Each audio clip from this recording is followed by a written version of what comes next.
It's 11:14 p.m. You're lying in bed, staring at the ceiling, and your chest feels tight. Not because of something you did, but because of everything you didn't say. Earlier today, someone crossed a line. A coworker took credit for your idea. A friend made a joke that felt more like a scalpel. A partner dismissed your needs as too much. And in that moment, what did you do? You smiled. You nodded. You smoothed it over. You were kind. But now, in the silence of your room, that kindness doesn't feel like a virtue. It feels like a wound.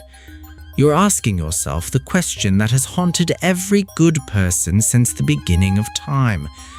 If I'm so good to everyone else, why does the world feel so heavy for me? We are taught from birth that kindness is a currency. We're told that if you pour enough goodness into the world will eventually pour it back into you. It's the social contract of virtue. Be patient, be selfless, be the bigger person, and you will be rewarded with respect, love, and peace. But you've lived long enough to know the truth. The bigger person is usually just the person who has been trained to carry the most weight without complaining. In reality, the kindest people, the ones who always check in, the ones who never say no, the ones who apologize for things they didn't even do, are often the ones who are ignored, exploited, and discarded when they finally run dry. Why does your empathy seem to attract people who have none? Why does your golden heart feel like a target for people who only want to take? And more importantly, what if I told you that your kindness isn't actually kindness at all? What if your greatest strength is actually a sophisticated psychological armor you built to survive a world that once made you feel unsafe? Tonight, we aren't just talking about being nice. We're going into the basement of your psyche to figure out why your light keeps getting dimmed by the very people you're trying to illuminate. Because the truth is uncomfortable. The world doesn't treat you the way you treat the world. The world treats you the way you treat yourself. To understand why you're being treated this way, we have to look at the machinery under the hood. There are 3 psychological reasons why kindness backfires, and none of them are your fault, but all of them are your responsibility. 1. The fawn response. Most people know about fight or flight, some know about freeze, but you've perfected the 4th one, fawning. In psychology, fawning is a trauma response where you seek to please an aggressor or a dominant figure to avoid conflict. If you grew up in an environment where your emotions were too loud or where someone else's mood dictated the safety of the house, you learned to become a human mirror. You learned that being good was the only way to be safe. You aren't being kind because you're overflowing with love. You're being kind because you're terrified of the friction that comes with being real. Number 2, the negativity bias of the taker. Human beings are wired for efficiency. If a person finds a door that always opens, they stop turning the handle. They just pick it. When you provide infinite kindness without a price tag, you trigger a psychological phenomenon in others called habituation. People stop seeing your kindness as a gift and start seeing it as a baseline utility, like the air they breathe or the floor they walk on. You aren't a human to them anymore. You're a service, and nobody says thank you to the floor for being there. Number 3, the lack of social friction. Respect is not earned through love. Respect is earned through the potential for conflict. Think about that. If you are incapable of saying no, your yes is statistically worthless. Psychologically, we value things that are scarce. If your time, your energy, and your forgiveness are always available, they have a market value of 0. By being too kind, you've inadvertently signaled to the world that you have no boundaries, and a map without boundaries isn't a country, it's just dirt that anyone can walk on. Here is the pattern interrupt you didn't see coming. Your kindness isn't a bridge, it's an invitation to be looted.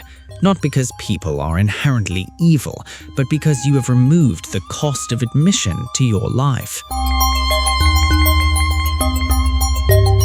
Let's talk about the cost. Not the cost to your bank account or your schedule, but the cost to your soul. When you spend your whole life being the kind one, you enter into a silent, covert contract with the universe. The contract says, if I am perfect, if I am helpful, if I am invisible, then I will be loved. But year after year, the universe fails to sign that contract. You find yourself surrounded by people, yet you feel more alone than anyone you know. Why? Because nobody actually knows you. They only know the version of you that serves them. You have become a background character in your own life. You lost yourself in the yes. You lost yourself in the don't worry about it. You lost yourself in the I'm fine, really. Carl Jung, the father of analytical psychology, spoke about the shadow. He argued that a person who is incapable of being bad is not a good person. They are just a harmless person. He famously said, "No tree, it is said, can grow to heaven unless its roots reach down to hell." If you repress your anger, your selfishness, and your boundaries because they aren't kind, you aren't becoming a saint. You're becoming a ghost. And ghosts don't get treated with respect. They get walked through. The hidden cost is resentment. Resentment is the poison you drink while hoping the other person dies. You feel it, don't you? That hot, simmering bitterness when you see someone else, someone rude, someone selfish, getting exactly what they want while you're left with the scraps. That resentment isn't a sin. It's your soul screaming at you that you are being betrayed by yourself. Part 4. Adult Patterns. The Mirror. I want to hold up a mirror. Don't look away. If you are the kind person we're talking about, you've developed a specific set of survival patterns. These aren't personality traits, they are scars. You became a mind reader. You are hyper-attuned to the micro-shift in people's facial expressions. You know when someone is annoyed before they even know it, and you immediately start performing to fix it. You over-explain. When you have to say no, you provide a 400-word essay on why you can't do it, effectively asking the other person for permission to have a life. You apologize for space. Sorry, I know you're busy. You apologize for the crime of taking up physical and emotional volume in a room. You are a fixer of people who didn't ask to be fixed. You pour your energy into fixing broken partners or friends, hoping that if you save them, they will finally become the person who can love you back. You have emotional hangovers. After a social gathering, you spend 3 hours replaying everything you said, wondering if you offended anyone, even though everyone else has already forgotten you were there. You are the strong friend, the one everyone calls when their life is falling apart, but the one who has nobody to call when your world is ending, because you've built a reputation for being unbreakable, and now you're trapped in it. Does that sound like a kind person? Or does it sound like a person who is exhausted? You became someone who prioritizes being liked over being known. And when you prioritize being liked, you give people the tools to mistreat you. You taught them that your feelings are negotiable. You taught them that your time is a free resource. You taught them that they can hurt you, and as long as they give a half-hearted apology, you will be the one to comfort them for feeling guilty about it. It's an adaptation. You did it to survive, but you aren't in that unsafe place anymore. You're here. And the patterns that saved you as a child are the ones that are starving you as an adult. So how do we stop the bleeding? How do you keep your heart but grow your teeth? Transformation doesn't happen by trying to be mean. It happens by becoming whole. 1. The awareness of the covert contract. Stop being nice to get something. If you are doing a favor because you want respect, that's not kindness, it's a transaction, and it's a bad one. Start being honest instead. If you don't want to do something, say no. If you do it anyway, don't expect a reward. Real kindness is a gift given from a place of abundance, not a bribe given from a place of depletion. 2. Inner child work, the safe harbor. That version of you that learned to fawn to stay safe, they need to know that you are the adult now. You are the protector. You don't need to please the boss, the friend, or the partner to survive. You have your own back. When you feel that urge to over-explain or apologize, pause. Breathe into your stomach. Say to yourself, I am allowed to exist without an excuse. 3. Boundaries are an act of love. A boundary isn't a wall to keep people out. It's a gate to keep your peace in.